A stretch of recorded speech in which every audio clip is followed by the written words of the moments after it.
नमस्कार। रूबरू प्रोग्राम में आपका स्वागत है। मैं हूं सुशील भारती और आप देख रहे हैं अपना ये खास प्रोग्राम जिसका नाम है रूबरू। इस प्रोग्राम में हम आपकी मुलाकात किसी न किसी एक खास मेहमान से कराते हैं। आज हमारे स्टूडियो में मौजूद है डॉक्टर संदीप मारवा, जो कि चांसलर हैं AAFT university of media and arts के। तो आइए स्वागत करते हैं सबसे पहले डॉक्टर संदीप मारवा का। सर, आपका बहुत बहुत स्वागत है। नमस्कार सर, अभी जो लेटेस्ट जानकारी के मुताबिक जो फिल्म फेडरेशन ऑफ इंडिया है, देश की बहुत ही ज़बरदस्त बॉडी है, उसके आप वाइस प्रेसिडेंट नियुक्त हुए हैं। सबसे पहले तो मैं आपको बधाई देना चाहता हूँ कि आपको बहुत बहुत बधाई ये नियुक्ति के लिए। तो ये क्या करती है फिल्म फेडरेशन ऑफ इंडिया, किस तरीके से आप इससे जुड़े हुए हैं? सबसे पहले तो मैं आपको ये बताना चाहता हूँ कि FFI film federation of India देश की एपेक्स बॉडी है सिनेमा की।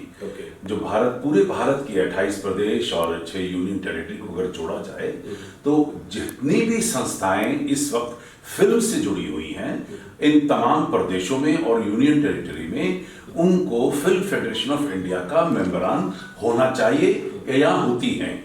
और फिल्म फेडरेशन ऑफ इंडिया देश के तमाम सिनेमा के बिजनेस को, उसके प्रमोशन को, उसके देश और विदेश के इंटरेक्शन को और जो तमाम समस्याएं हमारी सिनेमा ट्रेड के साथ जुड़ी हुई हैं उनका समाधान करती है। FFI, कम शब्दों में मैं अगर चाहूं बोलना तो ये कहूंगा कि FFI हिंदुस्तान की सिनेमा इंडस्ट्री और भारत सरकार के बीच में एक ब्रिज है। FFI सिनेमा ट्रेड और दुनिया और देश और दुनिया के सिनेमा दर्शकों के बीच में एक ब्रिज है। तो एक सबसे बड़ी संस्था है और सबसे पुरानी संस्था है। 70 साल से भी ज्यादा पुरानी संस्था जो हिंदुस्तान के सिनेमा के ट्रेड को आगे लेके चल रही है। आज ये कहते हुए मुझे हर्ष है कि 1 जनवरी को 2026 को मेरी नियुक्ति हुई है और मैं वाइस प्रेसिडेंट नियुक्त हुआ हूं इस खूबसूरत संस्था का। जी, जैसे ही आप सर, चर्चाएं तो बहुत पहले से चल रही थी, आपका नाम चल रहा था कि भाई एज ए वाइस प्रेसिडेंट आप आएंगे, और उसमें एक बहुत बड़ा काम भी आपने किया कि एक सिनेकाइंड अवार्ड जो है अभी घोषित हुआ है, और ये FFI की ही पहल है और आपके जो मार्वल स्टूडियो है उसकी जॉइंट वेंचर में एक तरीके से ये है। तो क्या है ये सिनेकाइंड और किस तरीके से आपने इसको शुरू किया है? हकीकत तो ये है कि पिछले कई सालों से मैं फिल्म फेडरेशन ऑफ इंडिया की एग्जीक्यूटिव बॉडी का मेंबर रहा हूँ। ये कोई एक दिन के अंदर नहीं मैं वाइस प्रेसिडेंट बना। पिछले 10 सालों से मैं एग्जीक्यूटिव बॉडी का मेंबर रहा हूँ। मेरा कंट्रीब्यूशन FFI की रोज़मर्रा की जो जिंदगी है उसमें कहीं ना कहीं जुड़ा रहता है। बहुत सारे इवेंट्स हैं जिनके साथ हम लोग जुड़े रहे। बहुत सारे FFI की प्रमोशनल एक्टिविटी को मैंने पिछले इन सालों में देखा है और इन पिछले सालों को मैं बड़े तौर और तरीके से ऑब्जर्व कर रहा था और मैं इस नतीजे में पहुंचा कि एक एपेक्स बॉडी होने के नाते एक नेशनल अवार्ड जो है वो इस एपेक्स बॉडी के अंदर होना चाहिए। और ये मेरी खुशकिस्मती है कि सिनेकाइंड अवार्ड जो नियुक्त हुआ, बना, नेशनल अवार्ड बना है और वो एक ऐसा अवार्ड है जो उन तमाम लोगों को दिया जाएगा या दिया गया है अब तक पहले एडिशन के साथ, जिन लोगों ने जानवरों, पशु पक्षियों को सहानुभूति के तौर पे देखा है सिनेमा के जरिए। वो और बात है कि इसमें हमने एक्सटेंशन कर दी है और वो संस्थाओं को भी जोड़ा है जो सिनेमा और जानवरों को लेकर, पशु पक्षियों को लेकर सहानुभूति दिखाने, बताने और करने में समर्थ हुई है। और ये पहला अवार्ड अभी 20 दिसंबर को कलकत्ता में इसका पूरा आयोजन हुआ गया था। मुझे खुशी है कि इस अवार्ड के लिए हम लोगों ने जब मेनका गांधी जी से निवेदन किया तो वो इस पूरे अवार्ड के साथ जुड़ी हैं और आने वाले दिनों के अंदर ये अवार्ड 4 अक्टूबर को दिया जाएगा, क्योंकि 4 अक्टूबर जो है वो ग्लोबल एनिमल डे है। तो उस दिन अगर ये अवार्ड दिया जाता है तो अवार्ड का थोड़ा सा महत्व इससे भी ज्यादा आगे बढ़ जाता है। ये अवार्ड आज FFI की प्रॉपर्टी हो गया है। मुझे सौभाग्य प्राप्त हुआ कि क्योंकि मेनका जी चाहती थी कि एक अवार्ड को नेशनल लेवल के ऊपर किस तरीके से प्रदर्शित किया जाए, क्योंकि एक ऐसा अवार्ड ऑलरेडी हॉलीवुड के अंदर अनाउंस हुआ है और कई सालों से चल रहा है। तो उसके काउंटर में ऐसा लगता था कि जो हमारे देश की सबसे बड़ी फिल्म फेडरेशन है, जो बॉडी है, अगर उसके जरिए अवार्ड दिया जाता है तो इस अवार्ड की जो महत्वाकांक्षा है वो बनी रहेगी, उसका जो महत्व है वो खुल के सामने आएगा। बिल्कुल खुल के सामने आएगा। बहुत बढ़िया सर। सर सिनेमा इंडस्ट्री जो है बहुत ही रिच इंडस्ट्री है इन टर्म्स ऑफ क्रिएटिविटी, रचनात्मकता, और आप लगातार बहुत सालों से, कई दशकों से, मैं कहूँगा कि 3 दशकों से ज़्यादा का समय हो चुका है कि आप लगातार मीडिया एजुकेशन, फिल्म एजुकेशन के माध्यम से सपोर्ट करते रहे हैं। कैसे मीडिया इंडस्ट्री को और फिल्म इंडस्ट्री को किस तरीके से एफएफआई आगे भविष्य में रिवाइव करेगी, क्या प्लान्स हैं, किस तरीके से आप देखते हैं एज ए वाइस प्रेसिडेंट? देखिए, एज ए वाइस प्रेसिडेंट कहूँ कोई एक दिन की तो ये कमाई नहीं है, क्योंकि 38 साल से मैं सिनेमा के साथ जुड़ा हुआ हूँ। सबसे पहले तो मुझे सौभाग्य प्राप्त हुआ नोएडा फिल्म सिटी बनाने का, जो देश की दूसरी फिल्म सिटी है, और ये फिल्म सिटी अब अपने आप में एक बहुत बड़ा मकाम हासिल कर चुकी है। फिर मुझे दूसरी बार सौभाग्य प्राप्त हुआ एक फिल्म स्टूडियो बनाने का, जो देश भर और दुनिया भर में अब चर्चित है और जिसके प्रोफाइल मुझे अब शायद पढ़ने की ज़रूरत नहीं है। हर शख्स मारवा स्टूडियो को जानता है। यहाँ से हम लोग हज़ारों प्रोग्राम फिल्म से जुड़े हुए बना चुके हैं। फिर ये भी मुझे कहने की ज़रूरत नहीं है कि जब फिल्म की बात आती है तो देश का सबसे बड़ा फिल्म स्कूल बनाने का सौभाग्य मुझे प्राप्त हुआ है, जो आज तकरीबन देश भर और दुनिया भर में एक नया मकाम हासिल कर चुका है। और इसी तरीके से करीब 50 से भी ज़्यादा फिल्म संस्थाएं, जिन्हें मैं डायरेक्टली इनडायरेक्टली देख रहा हूं, और करीब 90 ऐसी संस्थाएं जिनमें फिल्म शब्द जुड़ा है, जो करीब 90 देशों के साथ हम लोग काम कर रहे थे ऑलरेडी। वो भी शायद पूरी इस संस्थान ने, एफएफआई ने उन तमाम चीज़ों को सोचा, देखा होगा, तभी मुझे उपाध्यक्ष बनाया गया है इस सबसे बड़ी फिल्म संस्था का, देश का। इन सारी चीज़ों को जब मैं बटोरता हूँ तो मुझे कोई हर्ज नहीं है मेरी अपनी सारी क्वालिफिकेशन या मेरी जो क्वांटम ऑफ बिजनेस जो मैं कर चुका हूँ वो एफएफआई के साथ जोड़ने के लिए। तो ये जितना काम हम लोग कर रहे हैं, अगर इस पे हम लोग एफएफआई को जोड़ देते हैं तो मुझे लगता है कि शायद हम लोग एक स्टेप और आगे आ जाते हैं। और एफएफआई का जहाँ तक जितना मेरा विचार है कि जो काम मैं कर रहा हूँ इसी को मैं एफएफआई के जरिए आगे बढ़ाने की कोशिश करूँगा।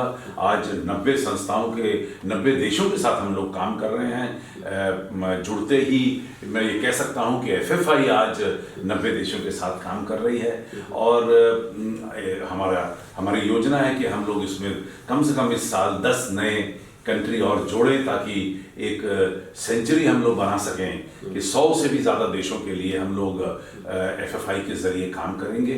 और जैसे AAFT है, जहाँ सिनेमा की बात की जाती है, हम लोगों ने एकमात्र ऐसा संस्थान है जिसने 196 स्कॉलरशिप अनाउंस की हैं। मैं एफएफआई के ज़रिए इसी पूरे तंत्र को आगे बढ़ाने की कोशिश करना चाहता हूं कि एफएफआई ये बोले कि हमने 196 स्कॉलरशिप जो है वो अनाउंस की हैं। करीब 145 कंट्री के स्टूडेंट जो हैं वो यहाँ सिनेमा का कोर्स कर चुके हैं, और अभी कुछ और करीब देश बचे हैं जिनको हम लोग यहाँ लाकर फिर से एक बार हिंदुस्तानी सिनेमा के साथ जोड़ना चाहते हैं। एफएफआई की जब हम बात करते हैं तो ये मत भूलिए कि हम लोग, इंडिया जो है वो the largest film producing country in the world, सबसे ज़्यादा फिल्में हम लोग बनाते हैं, 28 भाषाओं में बनाते हैं, 2000 से भी ज़्यादा फिल्में बनाते हैं। एक बहुत बड़ा सेगमेंट है जो इंडिया का, करीब आप सोचिए कि करीब 5 से 6 लाख लोग डायरेक्टली जुड़े हुए हैं सिनेमा के अंदर, जो हर दिन काम करते हैं। तो एक बहुत बड़ा सेगमेंट, एक बहुत बड़ी जिम्मेदारी है जिसको लेकर हम लोग आगे बढ़ रहे हैं। करीब 8,500 थिएटर है, सिनेमा का थिएटर है जहाँ सिनेमा को दर्शाया जाता है। इतनी हज़ारों फिल्में बनाने के बाद हमें एक प्लेटफॉर्म चाहिए, वो भी इस पूरी फिल्म फेडरेशन का हिस्सा बनता है। उसके बाद एक बहुत बड़ा डिस्ट्रीब्यूशन नेटवर्क है जो इन तमाम 8,500 थिएटर्स के ऊपर और करीब दुनिया भर के करीब 1000 से भी ज़्यादा चैनल के ऊपर जहां फिल्में दिखाई जाती हैं, उनको भी हम लोग इसी FFI के नीचे देखना चाहते हैं। और FFI जो है वो एक ब्रिज होना चाहिए इन तमाम प्रोजेक्शन के लिए, क्योंकि एक फिल्म बनाने के बाद एवेन्यूज बहुत हो गए। उन एवेन्यूज को गर्म करना, उनको समेटना, उनमें हिंदुस्तानी फिल्मों को प्रोजेक्ट करना, फिर विदेशी फिल्मों को देश में भी प्रोजेक्ट करना, ये भी एक FFI का हिस्सा है। कौन सी फिल्म देश में लानी चाहिए, दिखाई जानी चाहिए, किसको यहाँ पर ज़्यादा प्रमोट किया जा सकता है, कौन से ऐसे मुद्दे हैं जो देश को और विदेशों की मुल्कों को आपस में जोड़ सकता है सिनेमा के जरिए।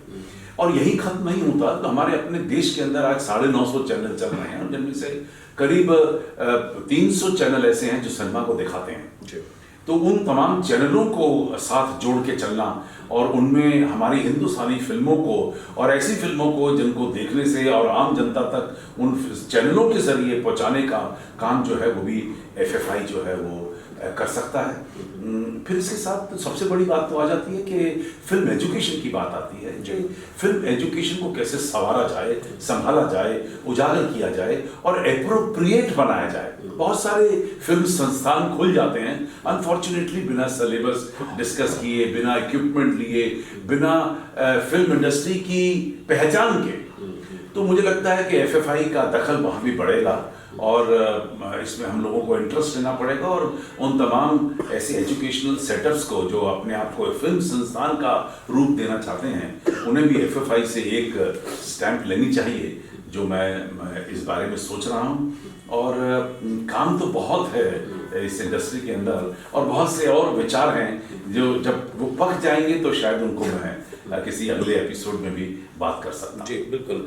जहाँ तक मैं सोचता हूँ या मैंने पढ़ा है कि FFI के लगभग 20,000 मेंबर हैं, जिसमें कि बहुत सारी संस्थाएं हैं। कुछ संस्थाएं जागृत होंगी, कुछ अभी सोई पड़ी होंगी, कुछ में थोड़ा सा एक्ट करने की बाकी होगी, कुछ ऐसी संस्थाएं हैं जो नई आना चाहती होंगी, FFI से जुड़ना चाहती होंगी। तो एक बड़ी जिम्मेदारी आपके ऊपर है। तो कैसे पुरानी संस्थाओं को पुनर्जीवित करेंगे और कैसे नई संस्थाओं के लिए रास्ते खोलेंगे कि उनको क्या करना चाहिए कि वो FFI अगर ज्वाइन करना चाहते हैं, फिल्म को प्रमोट करना चाहते हैं, फिल्म मीडिया। देखिए, जहाँ तक मुझे मेरा 40 साल का एक्सपीरियंस है मीडिया का, यही कह सकता हूँ कि कोई भी संस्था या संस्थान तब तक अपनी बात नहीं कह सकता जब तक वो दिखाई ना दे। तो जो दिखता है वो बिकता है, ये सिंपल सी बात है। जो दिखता है वो बिकता है। और FFI की जो प्रेजेंस है उसको हमें देश भर और दुनिया भर में जागृत करना है पहले, इससे पहले कि मैं किसी और की बात करूं। जहां FFI की रीच बढ़ेगी, जहां FFI की बात होगी, जहां FFI नजर आनी शुरू हो जाएगी, वहां मेंबरशिप भी बढ़ेगी, लोगों की पार्टिसिपेशन बढ़ेगी, लोगों के जवाब और सवाल बढ़ेंगे। और FFI के अंदर खास तौर पे मैं एक ऐसा विंग क्रिएट करना चाहता हूं जिसकी वार्तालाप उन संस्थानों और संस्थाओं से हो जो FFI से बहुत कुछ एक्सपेक्ट कर रहे हैं। इससे पहले कि हम लोग सरकार के आगे जाकर अपनी मांगे को पूरी करें, जरूरत है उन तमाम संस्थाओं को वापस जोड़ने की जिनकी जो उदासी से निराश होकर शायद FFI को छोड़ चुके हैं। तो वो चाहे वो फिल्म प्रोडक्शन से संबंधित है, फिल्म फाइनेंस से संबंधित है, फिल्म प्रमोशन से संबंधित है, इन सारी चीज़ों को सामने लाना है। बहुत सारे सवाल पैदा होंगे, मैं जानता हूँ, बहुत सारी अड़चनें उसमें हो सकती हैं, बहुत सारी शिकायतें हो सकती हैं, पर उनको साथ लेकर ही तभी FFI कामयाब होगी, अगर उनको साथ लेकर हम लोग सरकार तक पहुँचेंगे। जी बिल्कुल सर, आप एक बहुत ही भव्य फेस्टिवल करते हैं, ग्लोबल फिल्म फेस्टिवल, और हर बार आपने, आज तो आप प्रेसिडेंट वाइस प्रेसिडेंट बने हैं, लेकिन इससे पहले भी FFI को आप जोड़ते रहे हैं। मैंने देखा है कि तमाम मंचों पर FFI के और तमाम अन्य संस्थाओं के मेंबरान को आपने मंच के ऊपर स्थान दिया है और बहुत सारी विषयों के ऊपर चर्चा की है। तो क्या जो ये अपना फिल्म फेस्टिवल है इसके माध्यम से भी एफएफआई को कोई नई दिशा देंगे या क्या सोचते हैं आप? ये तो मुझे कहते हुए बड़ा हर्ष होता है कि एक ही किस्म का ऐसा फेस्टिवल है जो देश में इस वक्त चल रहा है। ईफी के बाद हम लोगों ने जो अभी ग्लोबल फिल्म फेस्टिवल किया है उसमें करीब 16,500 लोगों की फुटफॉल रही। 90 देशों ने उसमें भाग लिया। 103 स्पीकर 3 दिन में रहे। 52 इवेंट का आयोजन किया गया और पूरे इस सेगमेंट को ये पता चला कि सिनेमा से लेकर एक बहुत भव्य कार्यक्रम उत्तर भारत में होता है और जिसमें एफएफआई हमारा हमेशा सहयोगी होता है।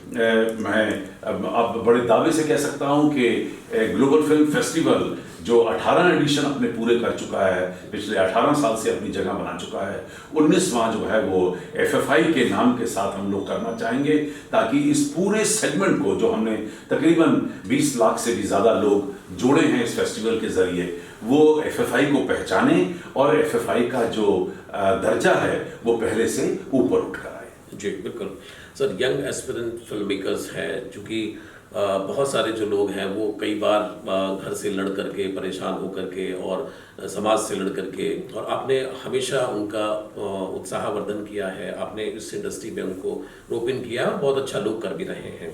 तो क्या ये जिस तरह की जो संस्थाएं हैं तो वो भी क्या यंग एस्पिरेंट फिल्म मेकर्स को मदद करेंगी? डेफिनेटली ये अच्छा सुझाव है और मेरे हमेशा दिमाग में रहा है क्योंकि ये मेरा काम है।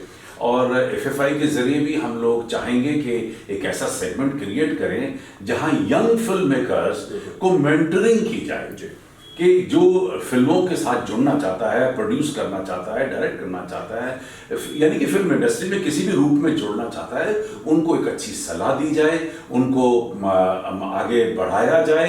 और ख़ास तौर पे जो फिल्म स्कूलों से पास होकर सामने आते हैं वो बड़े बड़े जायंट्स के सामने बैठकर उन कॉन्फिडेंस गेन करना चाहते हैं। शायद एफएफआई से बड़ा तो दूसरा कोई ऐसा प्लेटफॉर्म नहीं है जहां जो बड़े बड़े महाप्रभु हैं देश के वो उनको आसानी से मिल सकते हैं। और कोई ऐसा सेगमेंट, कोई ऐसा वार्तालाप, कोई ऐसा इंटरेक्शन प्रोग्राम रखा जाएगा जहां पर ऐसे लोग आकर जो सिनेमा के कोर्सेज कर चुके हैं या सिनेमा के फील्ड में आ चुके हैं और वो इन महाप्रभुओं से, इन बड़े बड़े दिग्गज लोगों से वार्तालाप करके उनसे ज्ञान प्राप्त कर सकें। जी, आपका बहुत बहुत शुक्रिया सर कि आपने एफएफआई के बारे में इतनी महत्वपूर्ण जानकारी दी है। और हम उम्मीद करते हैं कि जो आपका टेन्योर होगा, मुझे लगता है कि शायद आपका 1 साल का टेन्योर है और उसमें आप नई बुलंदियां छुएंगे और बहुत अच्छा कार्य से निभाएंगे। मुझे मेरे सीनियर्स का आशीर्वाद चाहिए। जो लोग पहले प्रेसिडेंट रह चुके हैं इस संस्था के, उनसे मुझे पूरी उम्मीद है कि आशीर्वाद मिलेगा, उनसे ज्ञान मिलेगा और उसी को लेकर हम लोग उसको एक नया रूप, एक नई शेप देकर एफएफआई को आगे ले जाने की पूरी कोशिश करेंगे। जी, आपका बहुत बहुत शुक्रिया सर एमएसटीवी से अपने दिल की बात करने के लिए। Thank you. मैं तो हमारे साथ प्रेसिडेंट नियुक्त हुए हैं अभय सिन्हा जी, उनका भी तहे दिल से शुक्रिया अदा करना चाहता हूं क्योंकि पूरी टीम को मुझे उम्मीद है लेकर हम जब आगे बढ़ेंगे तो एफएफआई और भी तेजी से आगे निखर के आएगा। बिल्कुल, इसी शुभकामना के साथ बहुत बहुत शुक्रिया। Thank you.